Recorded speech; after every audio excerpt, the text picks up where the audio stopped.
In today's video, I'm going to be sharing with you my top 12 plant-based cooking achievements. So just over a week ago, I hit my 1-year veganniversary, and so to celebrate this huge milestone, I wanted to share with you all the amazing things that I've learned to cook since I went vegan. Hi, welcome back to Red Curl Vegan. If you're new here, my name is Meg, and thank you for joining me in today's video where I'm going to be sharing with you all the amazing things that I have learned to cook so far on my plant-based journey. I've been vegan for a year now, which is a really big milestone. I feel like that's an amazing achievement. So to celebrate this, I wanted to share with you all the things that I've learned to cook that I never thought were possible, and I guess to show how amazing and exciting and diverse plant-based food actually can be. So let's get right into the video. So I'm going to be popping photos up here or here, I think it will be, of all these meals and dishes that I'm about to show you. At the time of making these, I hadn't started a channel yet, so none of them were filmed.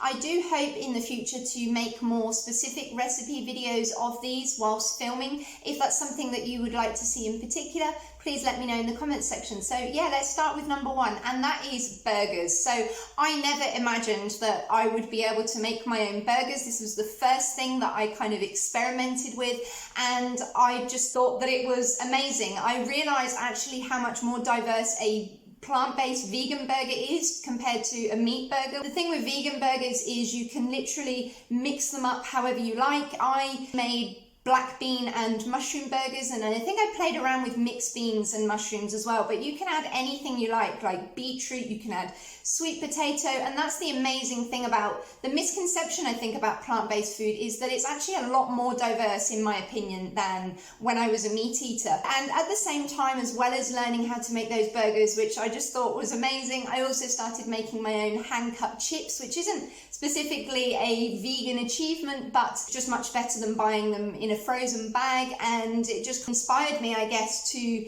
make things more from scratch and yeah, just try out new things. So number one is burgers. Number two is cheese sauce. Now this is absolutely amazing, and this also blew me away. I make mine usually with potato or cauliflower or carrot, and I'm actually hoping to do a video of this very shortly in the next week or so. I just couldn't believe that you could make a cheese sauce with plant-based ingredients and not even using vegan cheese either. And that's the amazing thing, is you can replicate that kind of cheesy flavor by using nuts and things like that. I actually have tried to steer away from using, so cashews tends to be the most common nut used, and I've tried to just stick with making it with vegetables alone and nutritional yeast and all that kind of good stuff. But yeah, that's definitely in at number two for me. That was one of the most amazing things that I discovered you could make, and it's super healthy. I'm going to be hopefully recording one that is not only nut-free but also oil-free. So yeah, number three is pesto. This is something that I like to recreate quite often. I just made a video recently on my spinach pesto, which doesn't even use your standard basil, which is what the typical pesto includes. And this is just something that I'd never done as a meat eater, which I definitely could have. It's just that going vegan really inspired me to cook more, if I'm honest, and cook more things from scratch. And it encourages you to be more inventive and more, I guess, more creative. Pesto is definitely a top favorite of mine. I occasionally use basil, but to be honest, most of the time I make a spinach pesto. It's super healthy. I love to have it on my toast. And so yeah, number four is cluster oyster mushroom steaks. Now that might sound a little bit complicated. This is a recipe that I got inspiration from Wicked Kitchen, a pair of brothers who have their own channel, which I'll link in the description box, and they're absolutely amazing, the things that they cook. They also sell their products in Tesco's. But yeah, cluster oyster mushroom steaks was one of those things that, to be honest, did take me hours and hours, but I was over the moon when I succeeded it. Absolutely amazing. You basically just flatten them down and they come out crispy and really meaty texture. They're just amazing. So yeah, cluster oyster mushroom steaks are definitely in my top 5 of this list. Number 5 is smoked tofu turkey. This again was inspired by the Wicked Kitchen. It's breaded and has kind of paprika, smoky flavors in there to replicate the turkey kind of taste. This was just amazing. Tofu was one of those things where I think as a typical vegan, you start out trying tofu, and I think most people don't like it because it tends to not be cooked properly, and that was definitely the case for me when I first started using tofu. I had no idea how to cook it properly, and it put me off, and I didn't want to eat it again until I started looking at more recipes and discovering much better ways of cooking it. It turns out like little random chunks of almost like turkey, and it tastes so delicious, super high in protein, and yeah, really love that. Number 6 is not really a dish, but this is mushroom gravy. So you would usually kind of turn to meat dripping gravy or even meat granule gravy, but if you cook it from scratch as a vegan, obviously it doesn't include the meat. I was just blown away by how easy and delicious it was to make a mushroom gravy without that psychological need for meat juices in it. And so yeah, I wanted to pop this in here. Even though it isn't a meal, it is something that I only learned to cook once I was on my vegan journey. I literally love it, super tasty, inspired again by the Wicked Kitchen, who are amazing cooks, and they make it so easy and inspiring to cook plant-based things. So yeah, mushroom gravy definitely in this list. Number 7 is a Wellington, and specifically a burger Wellington, and I also made a spinach and mushroom Wellington. My burger Wellington literally blew me and my partner away.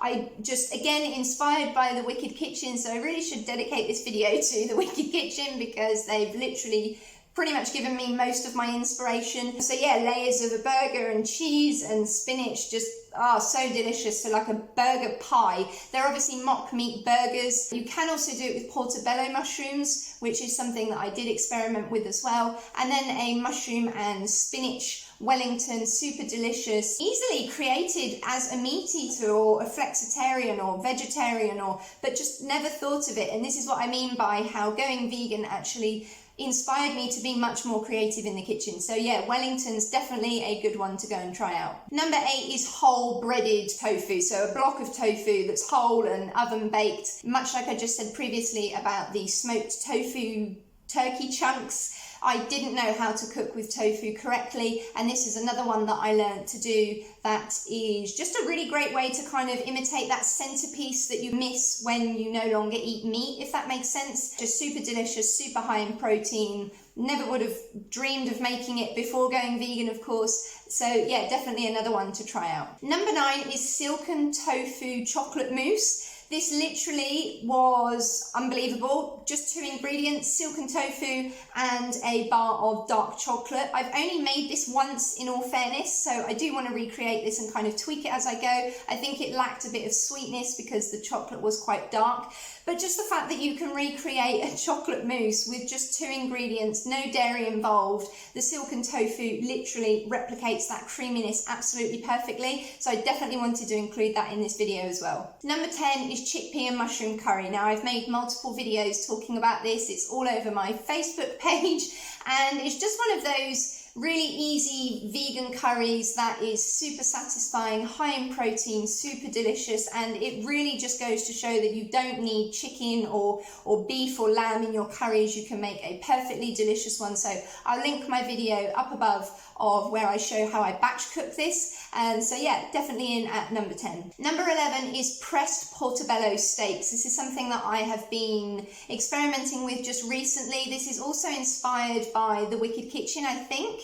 Yeah, it is. And they use this pressing method where they put another pan or pot on top of the frying pan and gently progressively press down the mushroom, much like the cluster oyster mushroom steaks. It's a bit of a tongue twister, that one. This pressing method is a really amazing discovery, and it really does recreate that kind of dense, meaty texture, but also super tender and super delicious. Portabello mushrooms are really cheap, obviously, compared to a piece of steak, clearly cruelty free. So yeah, this was another one that I'm still going to be carry on experimenting with, and yeah, really amazing. And then finally, number 12 is something that I just did recently, and that is my own naan breads. I've never been a baker. I'm not really into baking cakes and muffins and bread. I've never cooked before, but naans is something that I recently recreated, and it's literally just 2 ingredients: vegan yogurt and flour, and that was it. You can add baking soda and salt if you want to, but I really wanted to go super minimalist and super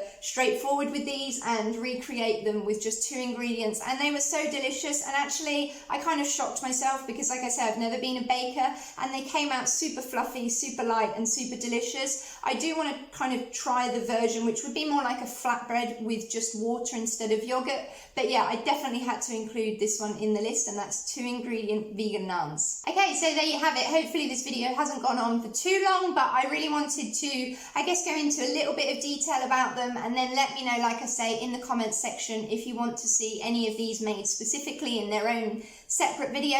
I hope you enjoyed this video. For any of you who have any sort of dietary preference or food preference, this video is for you. You don't have to be vegan to take inspiration from these. Anybody can recreate these, and it was just really to showcase how easy it is to eat plant-based food, how adventurous and diverse and delicious and tasty it is. So yeah, please like and subscribe, click that notification bell. Also head over to my Facebook page, Red Curl Vegan, and let me know in the comments section if there's anything else you'd like to see from me. And share this video as well if you think that it may help anybody who's trying to transition to a vegetarian or a vegan lifestyle, or whatever it is that you may think they find this helpful for. I will see you again very soon in my next video. Take care and stay safe. Bye.